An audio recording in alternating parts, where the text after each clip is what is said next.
Hello and welcome to the Bible Bros, where we like to sit in the middle school classroom and talk about Bible things.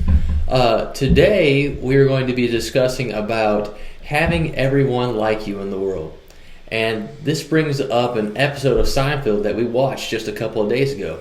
Tell them, Daniel. Alright, so a couple of days ago we were watching Seinfeld, and the entire basis of the whole episode was about where George and Jerry, they went on a double date, and George finds out that Jerry's date doesn't like him. And so the entire episode, George is trying to do some things to try and impress this girl to get her to like him. Not in a way that would be where she falls in love with him, but just because she dislikes him, he wants her to like him.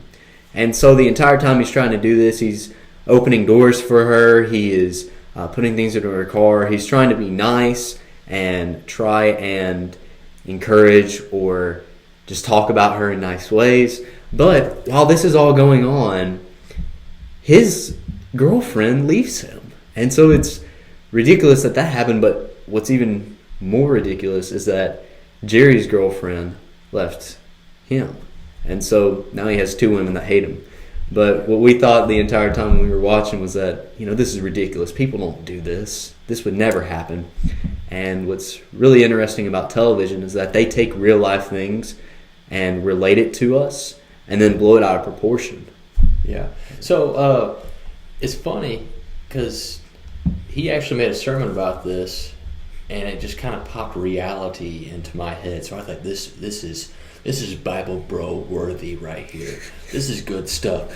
But it's true. I mean, just think about life. Think about going through high school. You're always trying to be the kid that who you want to be liked. That's what I'm trying to say. You want to be liked by everyone. When you start getting into a job, you want to be the person that's being liked. When you're going out and being social with people, you want to be liked all the time. But to be honest with you, if you read the Bible, you will realize that people will recognize you by your faith. However, some people are not going to like you because of your faith. I mean, look at 2 Timothy chapter 3, verse 12. Yes, and all who desire to live godly in Christ Jesus will suffer persecution. Do you think people that persecute you really like you? I don't think so. I mean, with that being said, just because of the things that you believe in, your faith, people are just going to disown you. They're going to have nothing to do with you in general. I agree. And what John said in 1 John chapter 3 and verse 13 was, don't be surprised that people will hate you. And, as Christians, people will hate us for the things that we do, the things that we say, the God that we follow and that we obey. And, of course, they won't like us because of our, maybe just for petty reasons like our personality or maybe some things that we do that we shouldn't have done. But the world in general does not like us in the sense of where they are living a sinful life and the things that we do and say go against their lifestyle. And so they are against everything we stand for.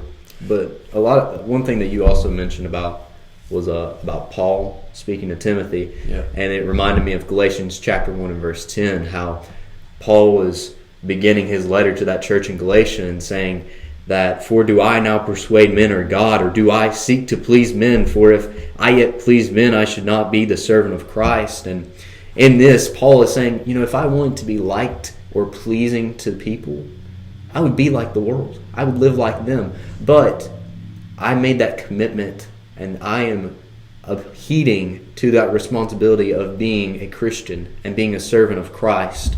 And so he has chosen that lifestyle. And if you are a Christian, you have chosen not to decide to be liked by people and liked by the world, but to be loved by God and to live for Him. Right. And the thing about Romans chapter 12, verses 1 through 2, remember, because our aim is to be more like Christ every day and to please Him and not to be liked by the world.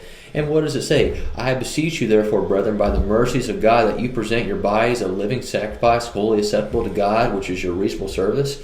And how do you do this? Well, it tells us in verse 2. And do not be conformed to this world, but be transformed by the renewing of your mind, that you may prove what is that is good and acceptable and perfect will of God.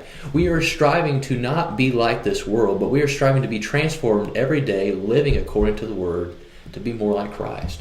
That's our goal, is to please Him. And that's a very great point. a lot of times I believe that the idea is that we want to be liked by people when the true goal and purpose of our lives is to be loved by God. And that is fully, abundantly far greater than being liked by every single person in this world, because you're not going to be liked by them, but you can be loved by God. And you read in 1 John.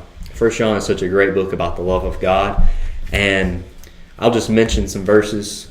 And in 1 John chapter 4 and verse 7, we notice that love is from God. He is the one that is the giver of this love. And this is also because He is the one that is love, 1 John 4:16. But in verse 8, it says that He is the one that first loved us, and He first loved us, and now we love Him, and we do so by keeping His commandments. But I want to notice verse 16. Verse 16 is a very important verse, and it says, "And we have known and believed the love that God hath to us. God is love, and he that dwelleth in Him dwelleth in God, and God in him." And that word dwelleth is abiding. So if you abide in God, if you abide in His love, He will love you. And because He loves you, as He first loved you, you are abiding in Him. And that is so, so amazing to read about the love that God has for you, but that He will abide with you as a child of God. So with this all being said, stop worrying about trying to please people, because sometimes it's just not going to happen. So to close this out, stop trying to please people, because sometimes it's not going to work out. But instead, let's try to do what God has asked us and be pleasing to Him. That should be our goal each day. With this now being said, remember to like, subscribe, and continue to spread that gospel which needs to be spread throughout all the world. And with this, let's play the awesome theme song.